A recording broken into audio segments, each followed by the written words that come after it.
So good afternoon, everyone. Thank you all for coming. My name is Ryszard, as you have said, and I will be your guide for this lecture about Socrates' take on good life. Unexamined life is not worth living, and it is better to suffer injustice than to commit it. The welfare of the soul should take precedence over families, careers, and political responsibilities. These dictums are not handed to us as ideals in some abstract philosophical treatise, but as embodied in the person of Socrates and his pursuit of a good life. Can this more than 2,000 years old recipe for a good life be still valid for us today? Is it possible to engage in this kind of living for everybody? Or is it a domain of rather special or rather odd people?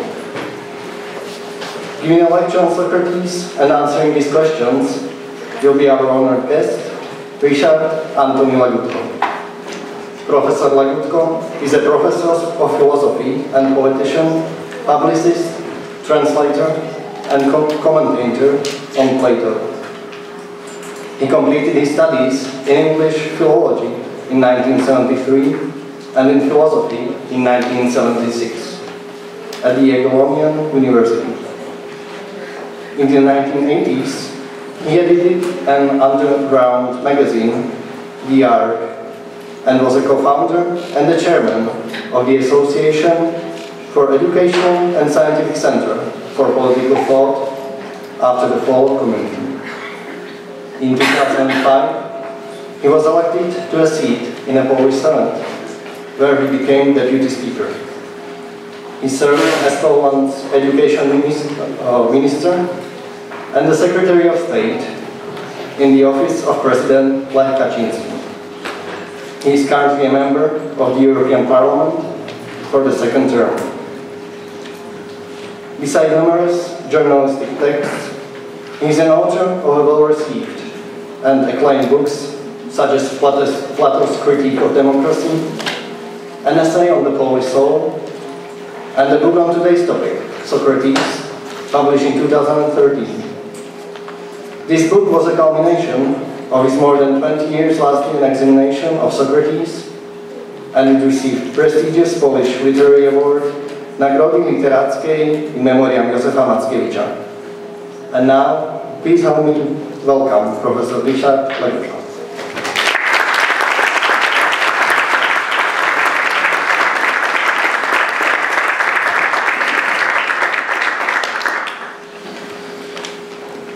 Thank you. Thank you for having invited me here. I have to confess that it's my first time in Bratislava. I shouldn't have said that, but that's true. That makes it all more exciting. Socrates or not, this is my first time in Bratislava. Okay, ladies and gentlemen, Socrates, just let me be in control of time. Socrates, of course, is a huge subject. The book I wrote on Socrates has almost 700 pages. Nobody read it, I assume, except myself, and people were so scared of reading it that they gave me an award for it.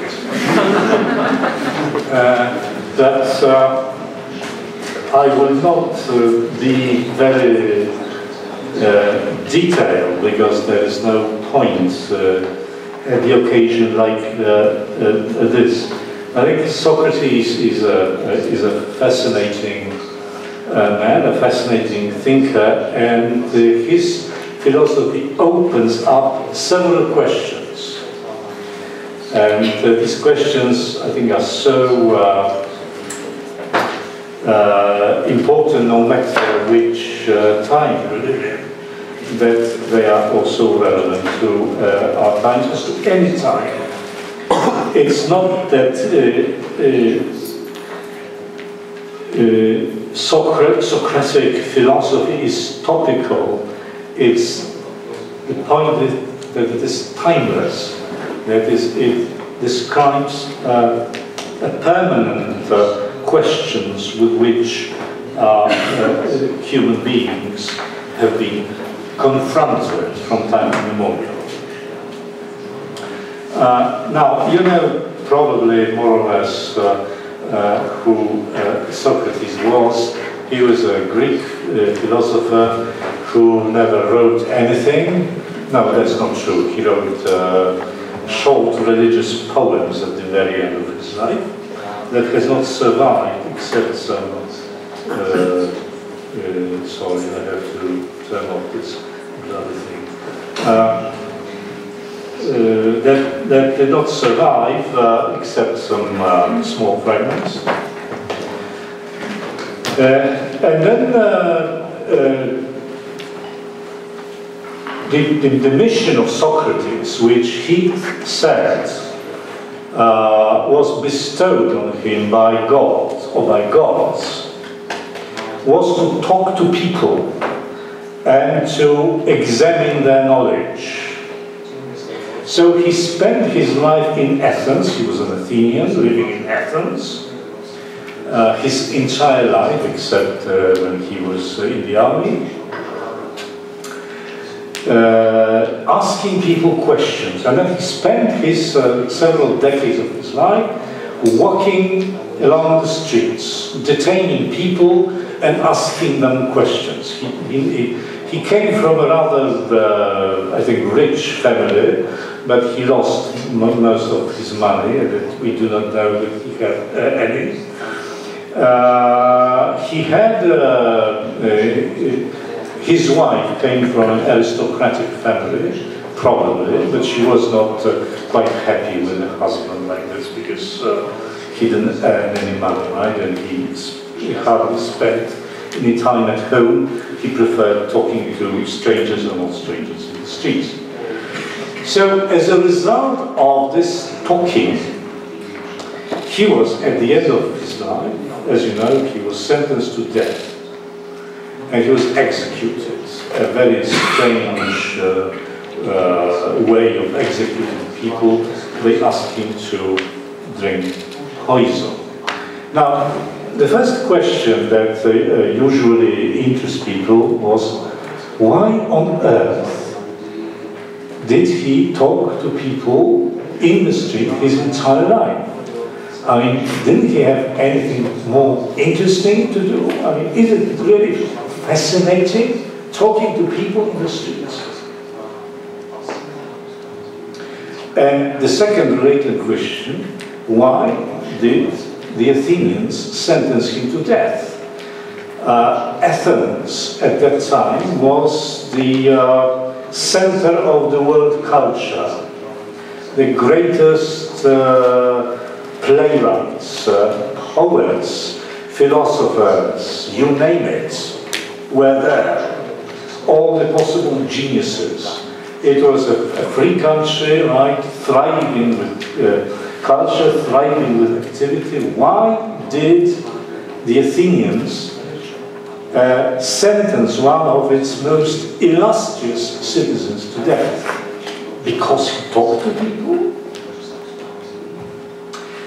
And the third question that is usually asked is how can one account for the way he faced death? We have descriptions of his last days, the last moments of his life, and he faced death very courageously. I mean, there was no fear at all. Not a trace of doubt or self-doubt. Moreover, his friends offered him an escape from prison because he said that they said, well, you know, all this trial was just a sham, it was nonsense. I mean, it was clearly a miscarriage of justice. So there is no point you should stay in prison and then be executed and drink this poison. I mean, we can help you escape. But he said, no, I won't. I think that the verdict of the jury was outrageous. I think it was a scandal. I am completely innocent, but I will not evade death. Well, why did he do it? So, let's start from the beginning. What did Socrates talk about when he was conversing with his fellow citizens? Well, he started conversations with them, and then he noticed that they were using some general concepts, like, for instance, he met a certain Athenian citizen called Euthyphro, and this Euthyphro said that he was going to put his father on trial for something. Well, why did you want to put your father on trial? Because, Euthyphro said, because I think this is pious, and I want to be a pious man. Piety requires that I put my father on trial. And then he met another man who used the word virtue. And he said, I want to do it because I'm a virtuous man. And some other people used the word justice. So, after this introduction, Socrates said, well, please, if you want to put your father on trial because you think this is a pious act, an act of piety, you certainly must know what a piety is. And then his interlocutor answered the question, giving his definition of piety. And then Socrates started asking questions and analyzing this definition. And it turned out that this definition was not good because it led to contradictions. In short, what he was talking about with his fellow citizens were the definitions of general concepts, mostly the definition of general moral concepts, such as virtue, piety, justice, courage, and so on and so on. Why did he do it? I mean, why should he bother about the definitions of moral concepts? First, he said, because he wanted to know the good definition of these concepts. Because he believed, he said something to the effect that I want to behave justly, but before I must know what justice is, at least I must know when my action is not just. I have to have a certain criteria of justice.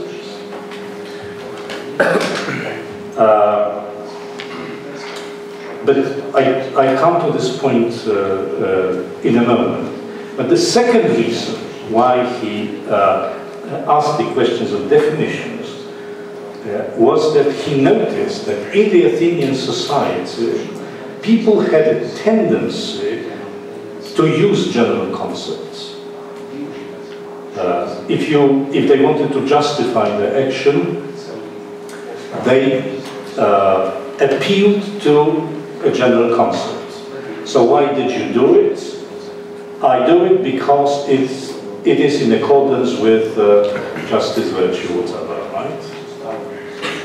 They did not justify their actions by reference to customs or practices, because it's usually done. This is the way how we do it. Or because my father or my parents told me that I should do it. No.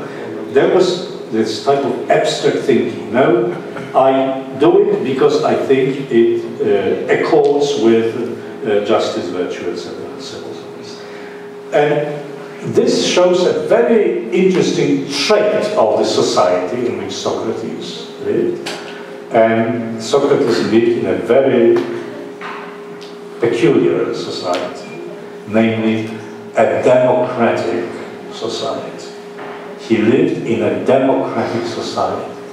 So he was the first man, the first philosopher the first thinker to notice that people in a democratic society have a tendency to use abstract concepts to justify their behavior, their conduct.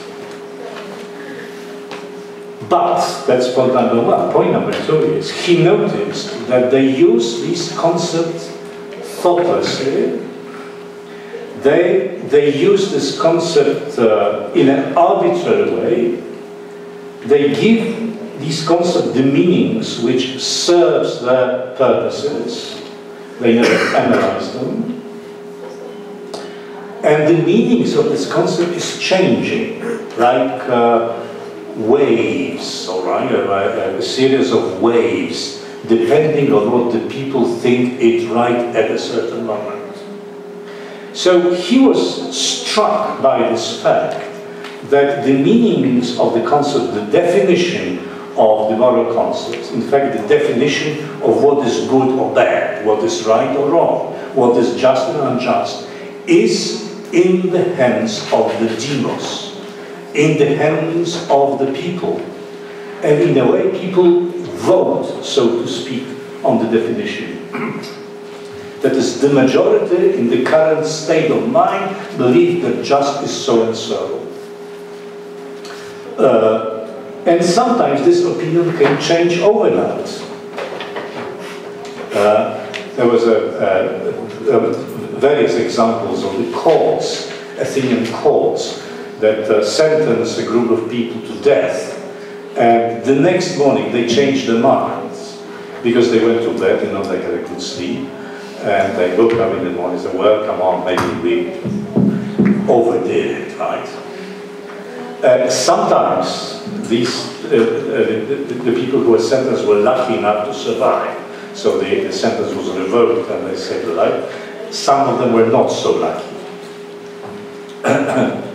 So the first, so that was his observation. I mean,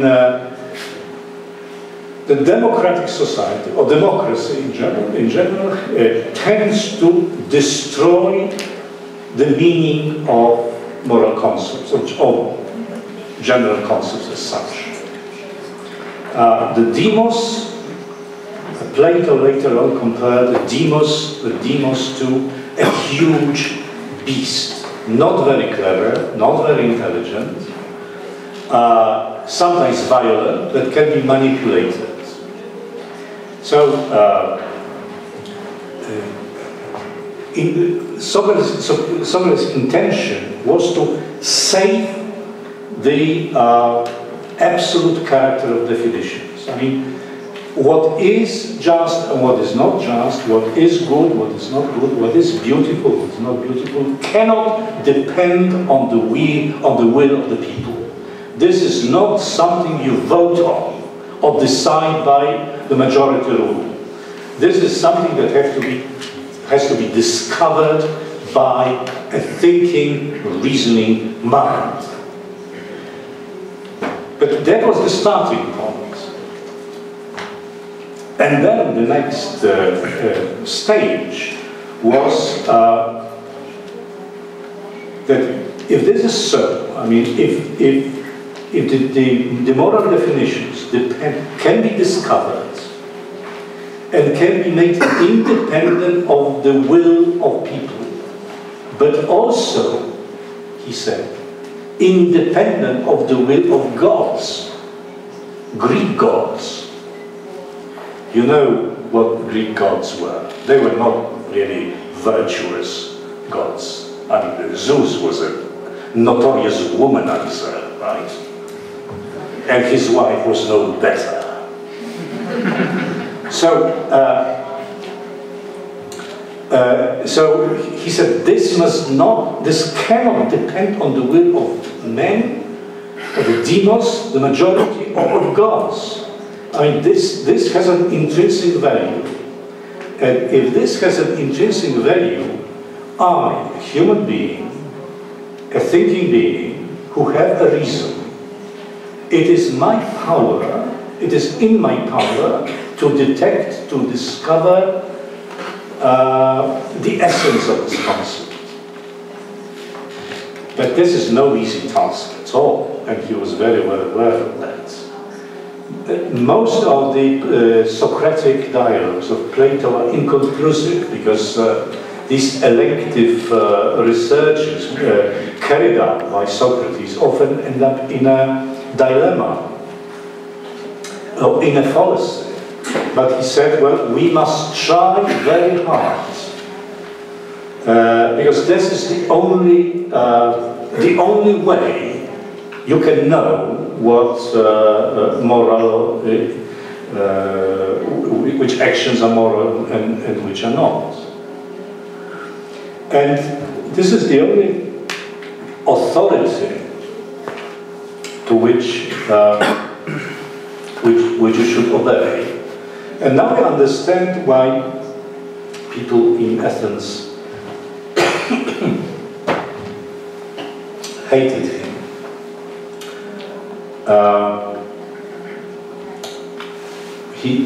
They hated him because he was telling them that they are stupid, intellectually lazy. Of course, he said, I'm no wiser than you are, but at least I'm trying, you know. I'm trying to disprove, I'm trying to examine my suppositions or presuppositions. And I know that there is this essence which I have to detect. And then they hated him because he said that the verdict of the people, even the verdict of the courts, the verdict of the most illustrious people, the verdict of celebrities. Yes, they were celebrities in ancient Athens. They didn't have television, but they had celebrities. Is no good either. So he said, it is my duty of a thinking man to try to live in such a way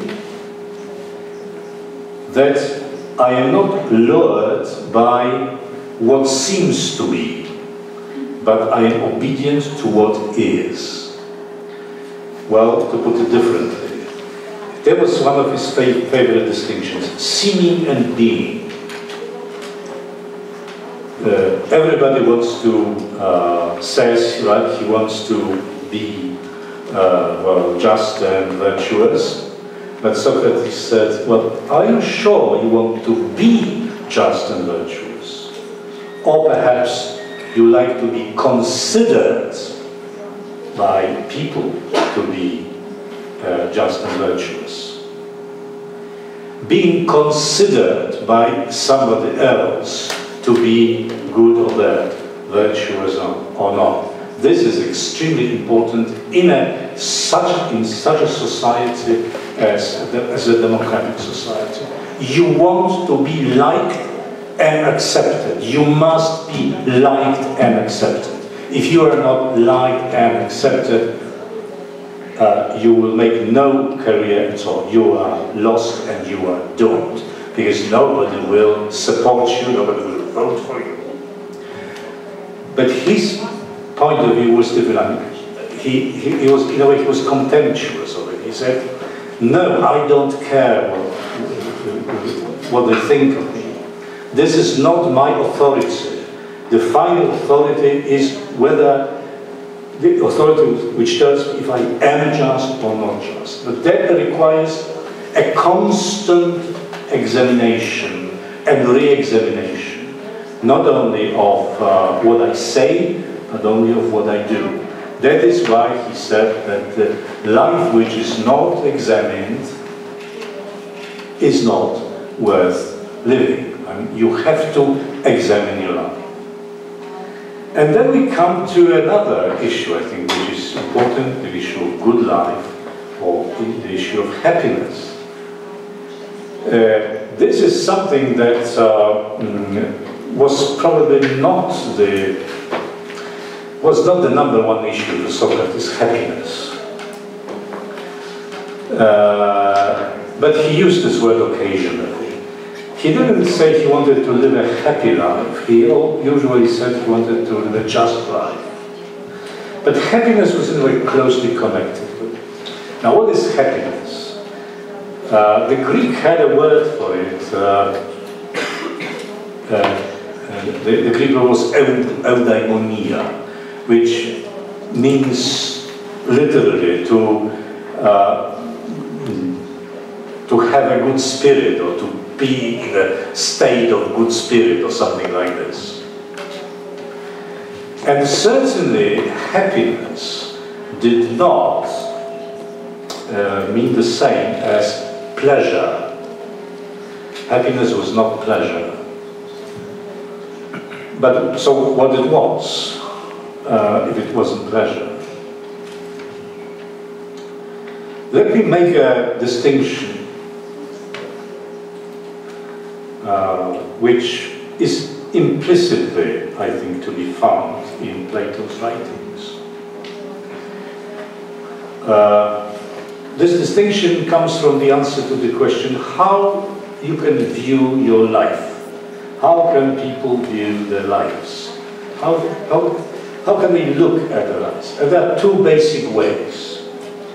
One way is to look at the life in its entirety.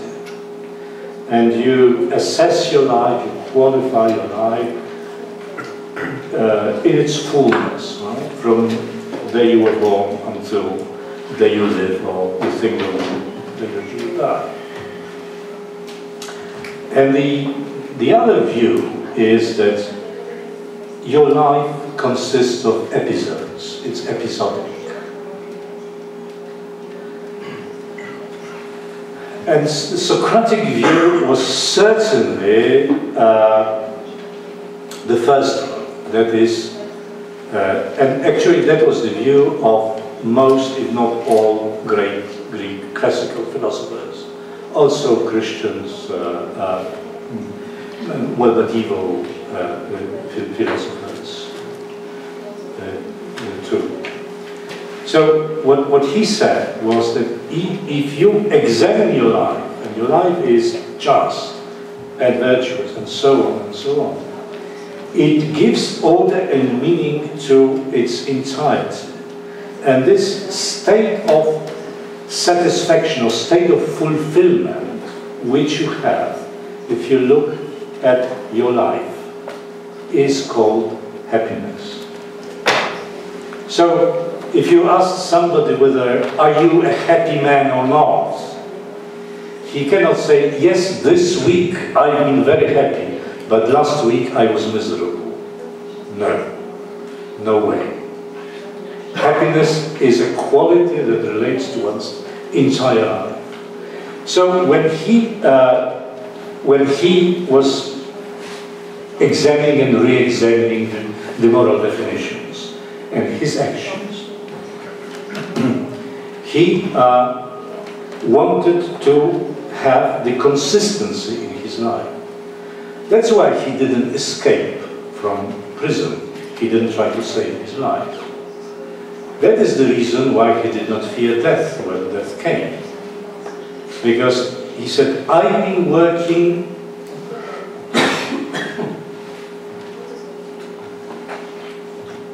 I'm sorry, I'm hoarse today. Not I'm a horse, but I'm hoarse today. I apologize. So, he said, I've been working my entire life on being consistent in accordance with these moral rules. And I cannot, at the end of my life, do something absolutely contradictory. That would mean that my life has been wasted. When the toughest trial came, the most difficult time came, right? I'm about to die. And then I will become a coward. I will beg for my life. I will escape from prison in disguise of a woman. Nobody will respect me, and first of all, I will not respect myself. So this was his view of a happy life, consistency. Just as when he was examining and re-examining the concepts, he believed that the body of knowledge is consistent. That is, when you find a contradiction, something is wrong. When you propose a definition of courage, which contradicts the definition of virtue, right? Then there must be an error committed here. So you must, all the time, you must try to find harmony among the propositions that you accept. And the same relates to man's life. That is, your life has to be harmonious, has to be consistent, because otherwise you fail. You fail. So life is not episodic. I who live today, who am in prison, and I who was a young man and enjoyed myself with young boys and girls, right, is the same person, the same moral subject. It's not somebody else. It's me, right? It's the same responsibility.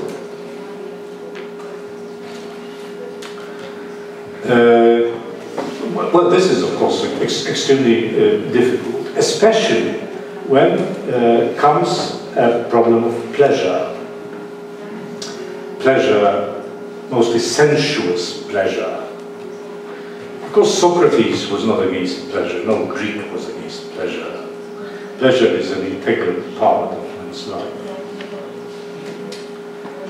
But he said, in view of all this, is that if you want to live a happy life, a consistent life, you have to be what he called the master of yourself, or self-mastery. That is, and he said this is the most difficult mastery, or the most difficult power that you can have. People after power, associating power with money or with political position. But he said the most difficult power to attain is power over yourself. That is, you control what you do. You are in control of your life. Now, who and what is this controlling agent in man's nature? And his answer was, of course, reason. This faculty which examines the moral concepts. So why not pleasure?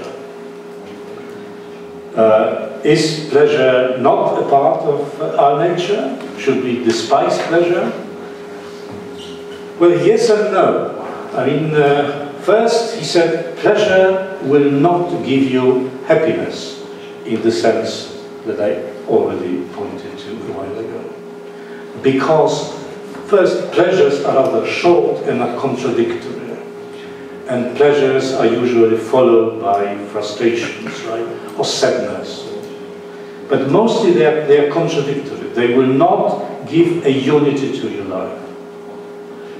And secondly, a lot that happens in pleasure, not everything, but a lot that happens in pleasure is that you lost control of yourself.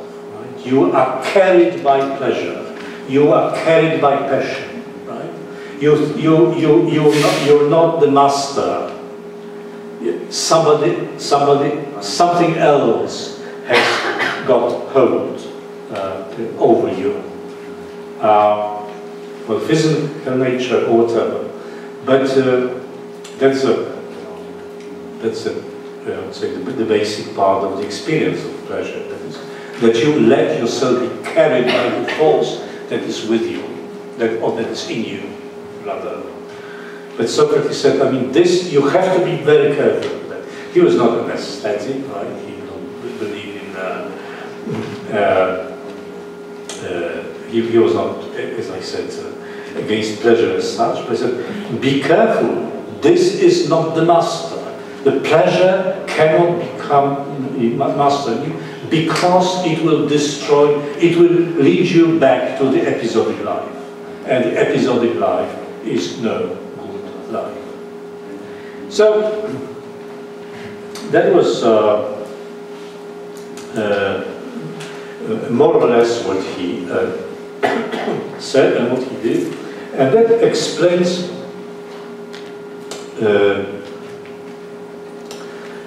quite a lot in his behavior. That is, it explains the hostility with which his teaching was received in Athens, and that explains his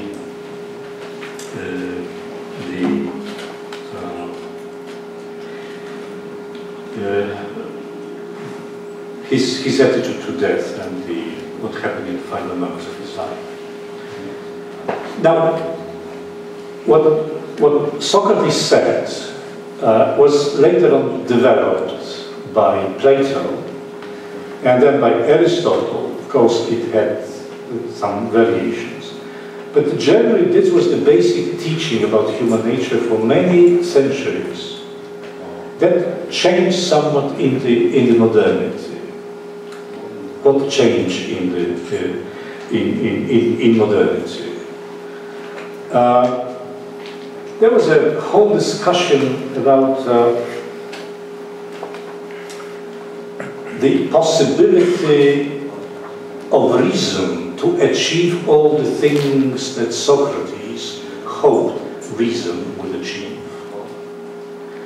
And there were a lot of philosophers and those who were examining human nature saying that reason is often powerless. It is defeated by emotions, and reason always leads us to follies, to errors. Reason also can carry us away into a state of irresponsibility. Now, this is not a problem to be discussed here, but I would say roughly it amounts to this. I mean, how you view a human nature. This is the basic controversy that was formulated for the first time in antiquity, and then was reiterated in force in early modernity. And it reappears today, but in a different context. So what are the choices? What are the options? The first option is the classical concept of human nature. That is, you can be in control of your life, and reason, despite its weaknesses, you have to work your entire life to give it a meaning.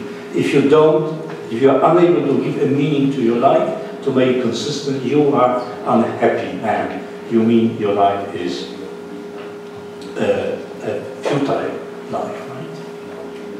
And the other option is that this program is impractical, because we are not Socrates, people like Socrates. We have our weaknesses, we have our emotions, and if we are deprived of these weaknesses and emotions, we will be very unhappy. And if we are unhappy, we can go to a therapist. Well, I'm not sure. Let me tell you this. When Socrates formulated his philosophy, he formulated it in a world which was very brutal and dangerous. Let us not forget that the ancient Greek society was extremely unpleasant one for many reasons. There were wars going on, right? People were dying, there were plagues, there were diseases, there was lawlessness, right? There were murders, you could be sentenced to death by the demons going crazy. So it was an extremely dangerous society. And yet, in this society, the philosophers of those among whom Socrates was the first one, were saying, yes, if you can work hard on yourself, you can achieve a certain mode of life which will give you a sense of satisfaction and meaningfulness, right? And happiness and harmony. Yes, you can do it. It is not easy, but you can do it. Whereas the paradox is that when life in the Western world became easier because of technology, because the human relations became more humane, right? The philosophy retracted from its previous promise. And hardly anyone in modernity spoke of happiness in the way Socrates and Plato and Aristotle spoke.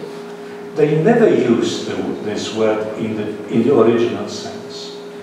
Happiness meant usually pleasure, a collection of pleasures. So they were saying, well, your life, in other words, your life must be episodic. And there is no way you can give it a unified organization. Or if you can, it's rather an exceptional. So it comes down to this choice, right? This controversy. Everybody has to make a decision how you organize you try to organize which is more promising. The Socratic life has been moved aside in a way by various factors: education, changes in social structure, the Socratic model is very much undemocratic or non-democratic. He never liked democracy. And today, we being so piously democratic, well, we cannot say all these things that Socrates said. I said we cannot say, I'm quoting. I'm not saying that we cannot, because of course we can. If we are free people, well, we can say it. So this, for historical reasons, because of historical circumstances, this major controversy, this major dilemma, this major choice, what you do with your life, has lost its clarity and its acuteness. But reading books may help you to bring it back to life and make it a real option. So the fact that people talk less and less about Socrates or about Plato, about this first classical concept of human nature, does not mean that it is a false concept of human nature. Maybe, let me quote Socrates again, we have become used to the word of seeming. It seems to us that this is an obsolete, outdated form of life, an obsolete and outdated idea. It seems to us, but in fact, in reality, it is not at all. And on this note, I finish.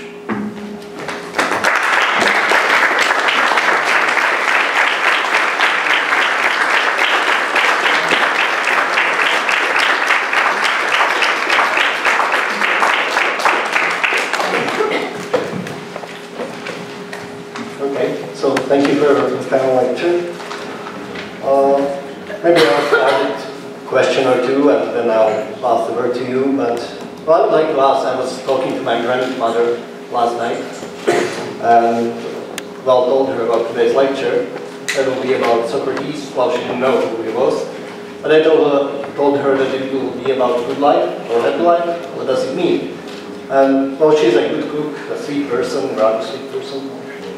What do you mean rather? What do you mean rather? Oh. She's certainly a sweet person. Well, she doesn't understand English, so it's fine. But I doubt that she has spent much time reflecting on her own life, or maybe, well, I doubt she would think about her life in terms of consistency. So what am I supposed to tell her if she asks me about a good life after this lecture? Wow, that's a very good question.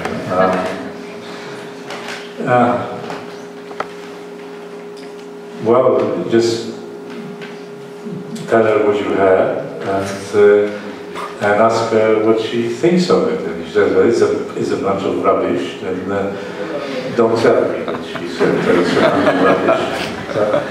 No, but I mean, this is a serious point, and because it may be used as an argument against Socrates. What he expected people was this constant self-reflection, this intellectual self-awareness, which does not happen quite often, and perhaps it's not even necessary. People are virtuous because they've been taught to be virtuous, but not during their school lessons and by solving problems from the textbooks. They have been taught to be virtuous by example, right? By imitating other people, by following certain models. So you don't have to be really, you know, intellectually aware all the time. And it quite often happens, or perhaps most often happens, that you have people who are happy in the Socratic sense of life without following the Socrates model of life. They are not philosophers, but they manage, for various reasons, to have this sense of satisfaction. I mean, if you look back, your grandfather, your grandmother, take it, not a young lady, so she's probably in that age that she can look back, right, at her life, that she lived as long as God wills. But even if you are 30 or 40, when you're 35, right, you look back to that, my God, 35, what have I done? What have I achieved? So, if you look back at she looks back at your life, she knows, right, her life was flourishing and satisfactory. And there are various things that, can be achieved, like harmonious family life, or making people around them happy, and so on and so on. I mean, or in the time of trial, right, at war, revolution, during the inhumane regime. So this intellectual aspects probably is not, in many cases, not as important as Socrates wanted to be. But the main point remains valid. If you look back at your life, is it something that you are happy with?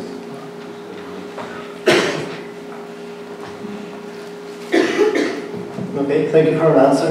I think we can get to the questions from the audience. So, if anybody wants to ask a question. So please introduce yourself and ask your question. Please short and concise way. I'm here visiting from Canada. Well, I have actually two questions. One is a historical, one is a philosophical question. Let's start with the philosophical one. I think that you mentioned autonomy, the sense of power that one ought to have.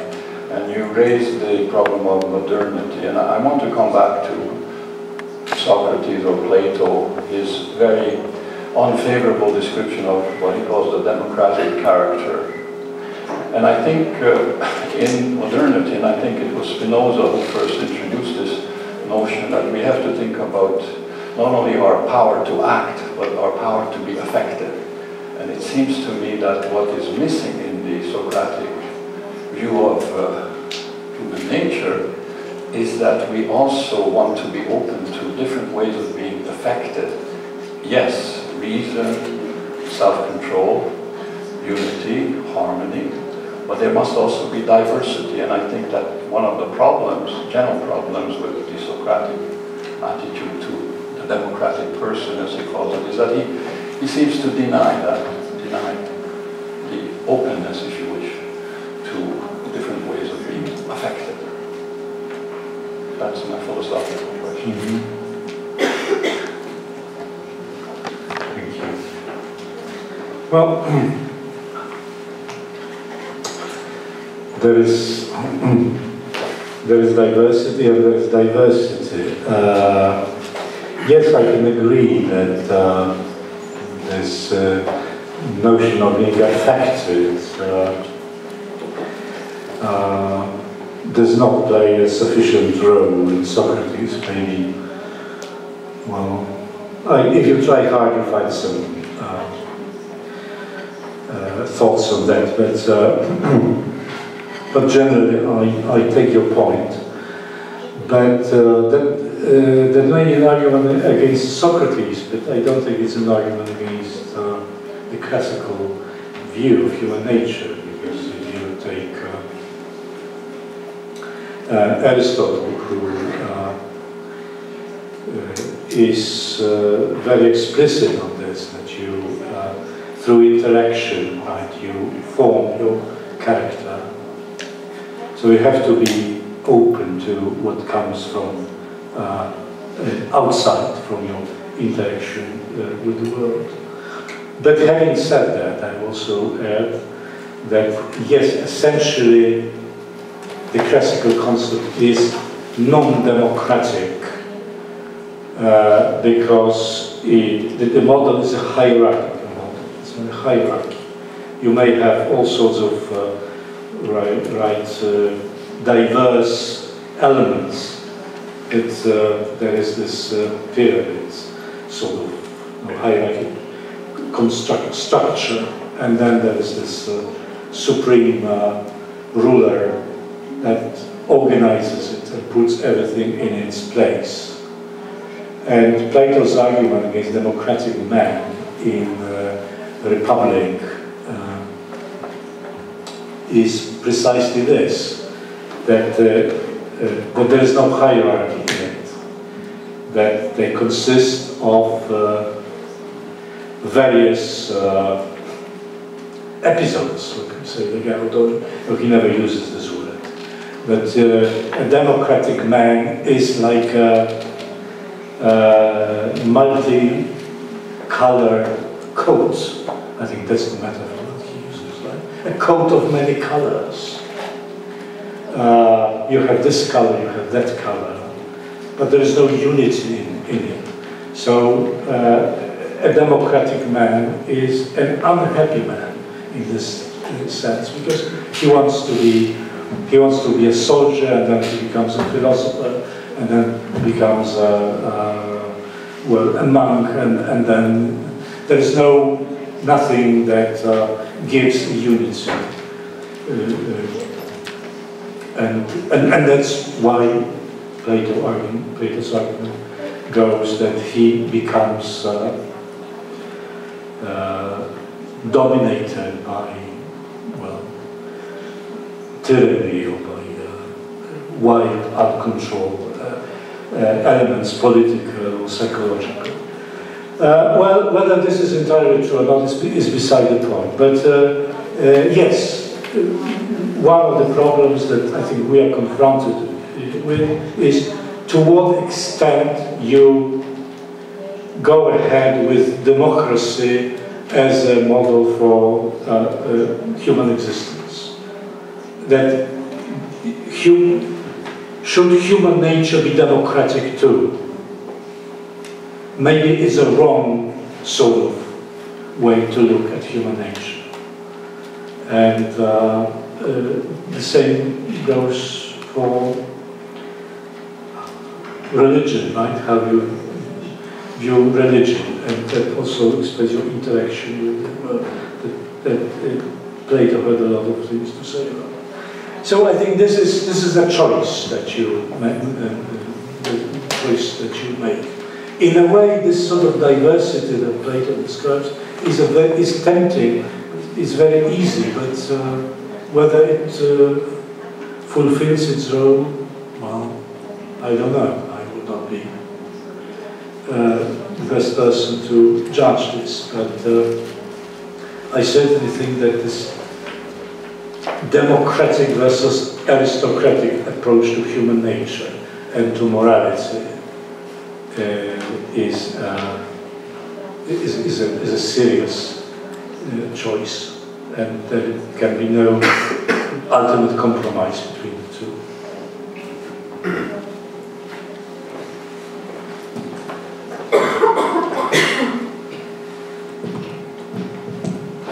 So, another question?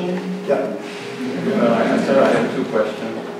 The one was a historical question. I agree with your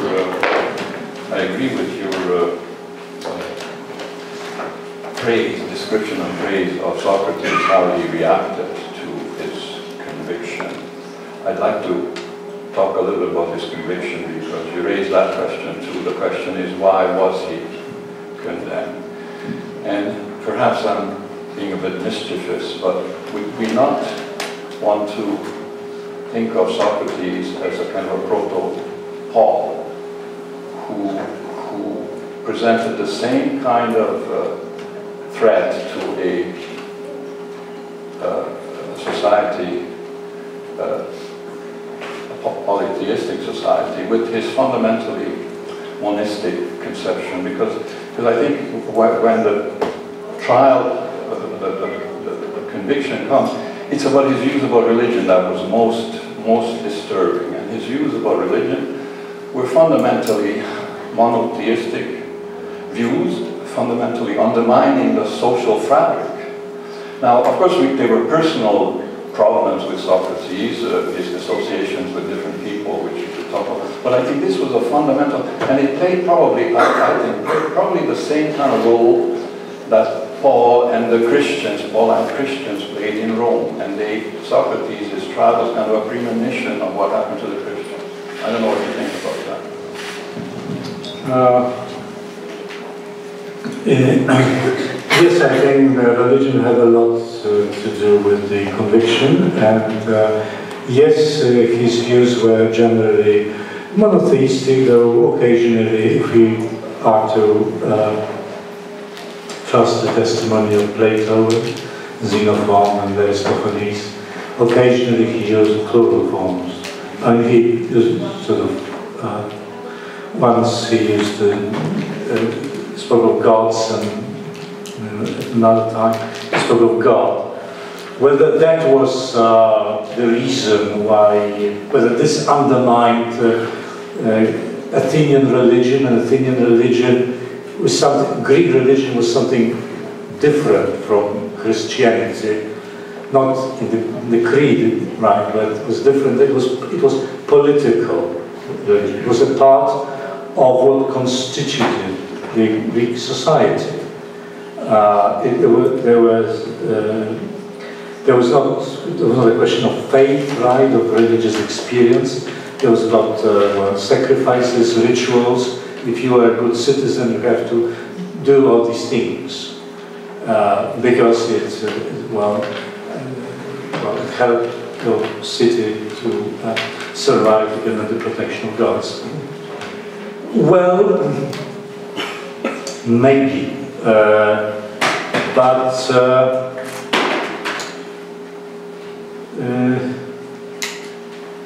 maybe that was a part of the explanation, but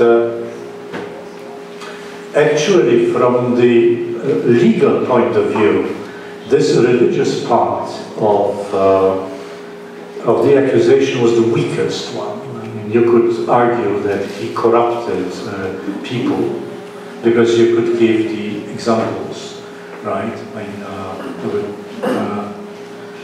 a few, right, Athenian politicians who were involved in the oligarchy coup, and who were associates of Socrates, and even named names. And they said, well, Socrates corrupted young people because you have Critias, right? You have other people I mean, they were his associates, and they became oligarchs, ruthless oligarchs. So this charge of corruption made sense, but I think it's from our perspective that we find this potentially subversive, or in the long term subversive of the Greek society. But I don't think that it was perceived as such by the Greeks. And I said that was the weakest part of the accusation, because the accusers really didn't or couldn't find good answers to what Socrates said. So, and this symmetry between Socrates and Paul is, of course, interesting. There was, of course, one major difference between them. That doesn't really regard religion, but human nature. Socrates believed that you can control your life. I mean, that if you do not control your life, means you made an intellectual mistake. You misjudged, or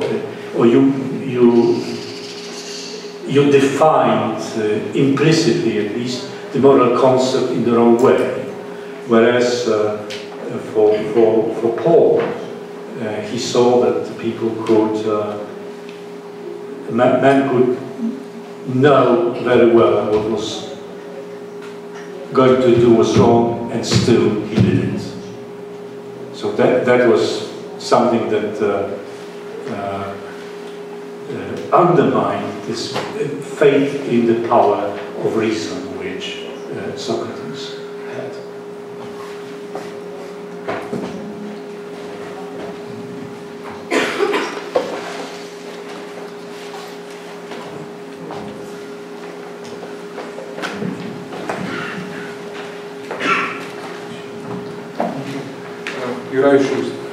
Let me ask the question: if the Socratic life was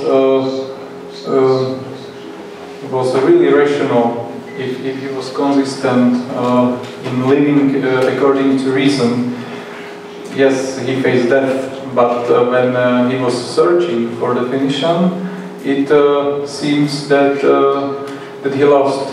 That he usually never find the right definition of concepts he was looking for, and if he wanted to live according to truth,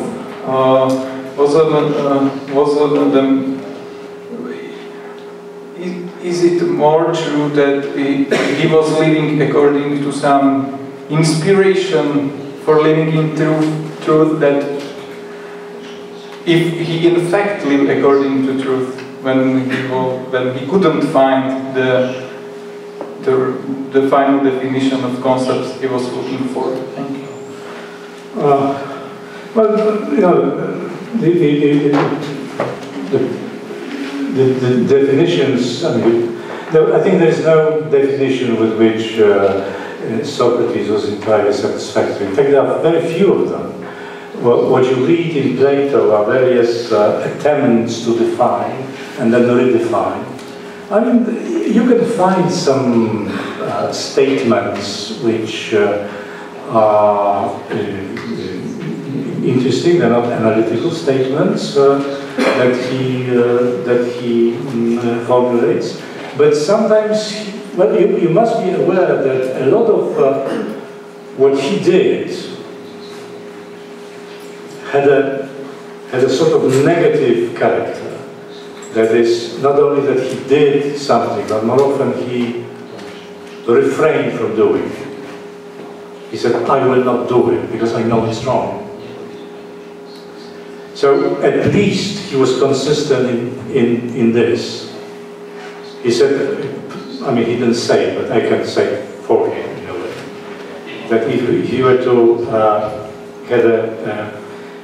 if he were in the same situation as Euthyphro, he would not charge his father, certainly, though he was not sure about his definition of piety. But he knew that this is certainly not pious. So, as I said, a lot of what he said was, I will not do it. I will not, he said, a decay is wrong. It's always wrong to commit injustice. And he was strong on that. Right? So this negative mechanism that he developed, which was both intellectual, but it was also acquired in a way that helped him to be consistent. This is, by the way, a forgotten, I think, teaching of the ancients, including Socrates, that this saying no is as important and often more important than having a clear norm or clear directive or precept for action. And in this way also it requires some consistency. Well, in your life you have many temptations, small temptations and big temptations. And sometimes these temptations are not so obvious and wrapped up in a very nice, attractive sort of package. And this sensibility, this intuition to say no is extremely important. And there is a lot of it in Socrates too.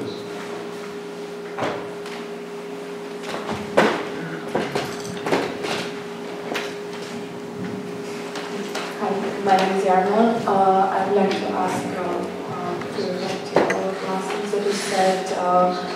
How would you teach the young people, especially children, that in today's society they face a lot of temptations, a lot of bad examples? How to teach the children to think critically, to use their minds? Because I face it daily that many people do not use the brain, they just follow the mass and do not think. Thank you. Wow. Yes, true. We have in a mass society that we live more and more democratic. There is more of this majority domination. You just follow the herd, right? You are part of the herd.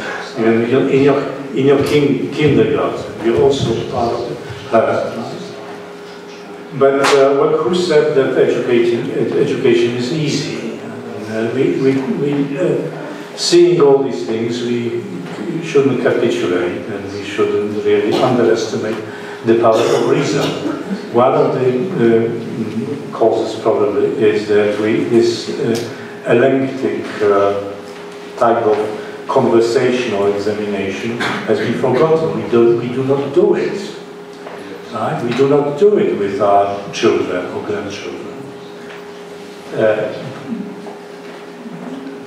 But apart from everything else, this is an exciting experience for young men. The problem is that most of young people do not know anything about it because it's not been tried. Right? Socrates was not, let me go back to this point again, Socrates was not democratic. He was not an equal partner with the people he conversed, despite what he said. He was always, he knew more than the people he talked to. He led them through all these intricacies of the argument, because he knew it. Don't be fooled by what Socrates said, that he is just a simple man, he's simpleton, he knows very little. This is his, way of putting the legs. I mean, no, he was superior. So this is a good position of a teacher, of a parent, primarily, or grandfather. to do it. And also there is something which you do not find in Socrates, but you find in other Greek philosophers. That is the indirect influence of the community in which you live. If there is a strong community, the virtues or the rules of behavior come to you not through an explicit formulation, but through, well, example, following certain practices, and you feel in a way indebted or dependent on your parents or your grandparents, because they are the authorities for you. I mean, I know people who were the bad days of communism, right, where people were lured or intimidated, and some of them signed the document of collaboration with the secret police, and a lot of them did not, and some of them said, I could never sign it because my grandmother would not have forgiven me this. Okay? So, I mean, there are all sorts of ways that you can influence young people, direct or intellectual or non-intellectual. It's true that it has become difficult because of the society it's a very specific society in which we live, but probably also because we've given up, and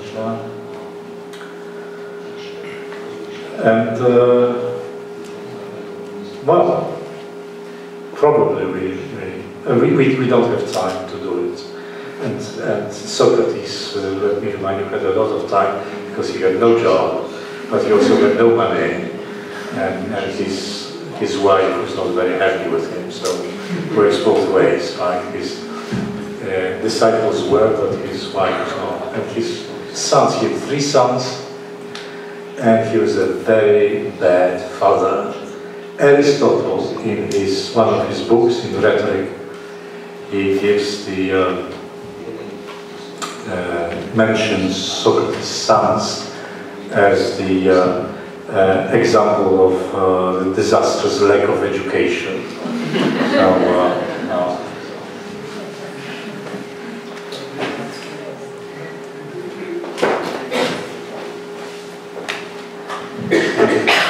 Simon Abraham, and I want to first say that in the dialogue Gorgias, there are 3 sets of dialogues, and the most interesting and most inconclusive is, of course, with Callicles.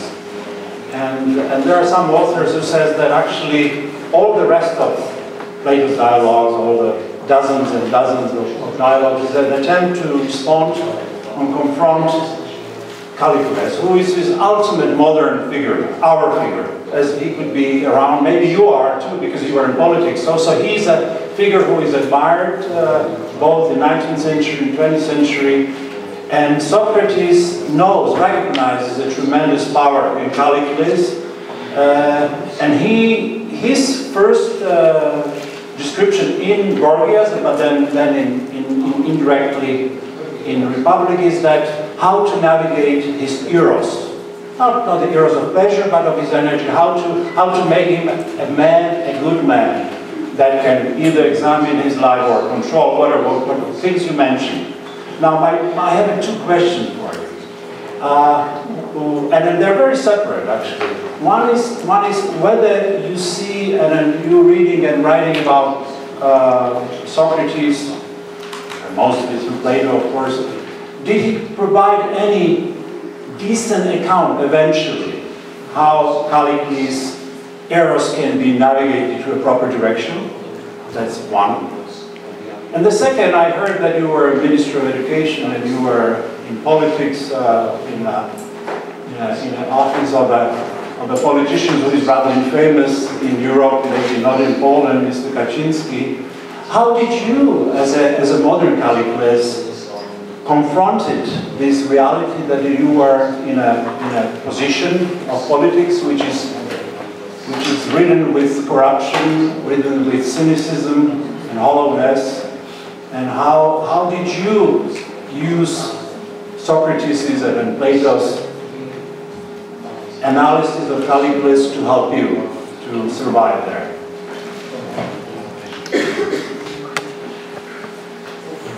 Well, thank you. Very interesting.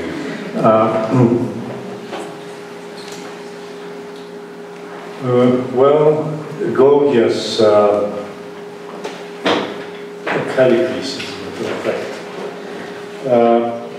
Yes, he was a most difficult interlocutor because when Socrates talked to people, he assumed that they will listen to arguments and will reply to the questions and will be troubled by the inconsistency. And there's a contradiction. That's a problem. I mean, most of the people do. If you are caught by making a contradiction, you are in trouble. I mean, you want to straighten up, right, your position. But Callicles was not. He said, I don't care. So what? And Socrates said, you are contradicting yourself. And Callicles said, so what? This is problem for you, a philosopher. I'm not a philosopher. Do with it what you like. I'm not sure about that the word eros is applicable to Gorgias. Yes, he probably, we do not know whether Callicles was a real person or was made up by Plato. There are certain hints which suggest that yes, he was a politician, he was a young politician, and there are some suggestions, very subtle, that probably he must have died at a young age. Perhaps because of the views he had and this violence and arrogance like that he had. A politician must, well, be sometimes more of a fox. It's not a good idea to bully everybody. I'm not sure that it is eros, really. I'm not sure that Socrates says a lot about eros. I think it's Plato mostly, because it happens in later dialogues. You have Socrates, but Socrates spelling out Plato's views. What Gorgias says is right is might, or might is right, well, whichever. But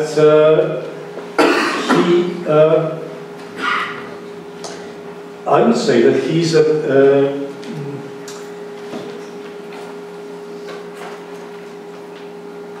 I don't think that he's a much of an opposition to Socrates or to Plato for that matter. On this point I agree with many commentators. Because there is nothing really substantial that he says. I don't know to go into details, but Callicles starts his position with espousing some sort of aristocratic ethic of chivalry. He says, you are helpless vis-a-vis your enemies. Anyone can come and slap you and hit you, right, and strike you, and then you will not be, you will be unable to reciprocate. And I'm a strong man, so when somebody hits me, I will hit him back. And people who are under my protection, right, they will be safe. And then he becomes a sort of Nietzschean man, that he said, well, there are strong people by nature, and there are weak people by nature, and those weak people by nature, they enslave strong people by nature. Right? And then he ends up saying that well, who has the power can have everything. I can just go to my neighbor, he's weak, I can take his property, and he can do anything, or the state or the court can do nothing about it. So this is not really much of a philosophical position. I think this is a sort of caricature, right, of this right is might view. I think Thrasymachus in the Republic is a more interesting fellow, a more interesting opponent. But I will not go into it. In a way, Gorgias Charicles is a man of politics, a modern man of politics, because in politics is not a debating club. It is not that if you have arguments, you win in politics. No. Arguments do not count at all. Don't quote me on that. But that's true. I mean, you can have very good arguments and be politically impotent. What you have to do in politics, especially in the democracy, is support. You have to have the majority. And here, Socrates and Plato helped me a lot, because there is this distinction in the ancient philosophers, what can and what cannot be covered by politics, what politics is and what it is not about. I know that there are certain things that cannot be solved and shouldn't be and mustn't be solved by politics. Well, Minister of Education. Yes, I was a Minister of Education, not for a long time. But it was not the politicians, or not only the politicians with the cynicism that was my major opponent. Education has, especially in modern times, since several decades, has become an ideology. I think since the time of John Locke, who wrote a rather silly book on education, but people tended to believe that once you have a certain political system, a system of education must be adjusted to it, must serve the purpose of must serve the interest of the political system, must support the political system. I, for one, do not think it is true. I believe that education is a value in itself, and it doesn't really matter if it's democracy or democracy or monarchy or whatever, right? My major opponents were media, especially liberal media, who of course know very well what education is about, because they do not have any, so they are very wrong. And parents. I don't know how it is in Slovakia, but I believe it's pretty much like that everywhere in the world nowadays. That quality education is not something that the parents value. What parents value is no trouble and a diploma, good grades. No this, nonsense about quality. Good grades, good marks, no trouble. That's it.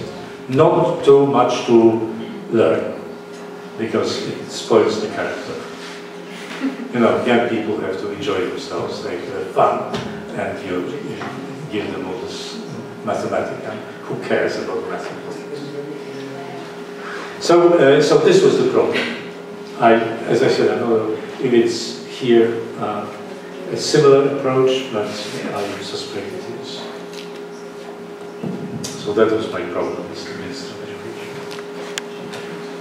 Okay, so I'm afraid the time's up. So at the end I would like to thank once again Mr. Legutko for his lecture, for all your perceptive questions, and we can all thank Professor Legutka now.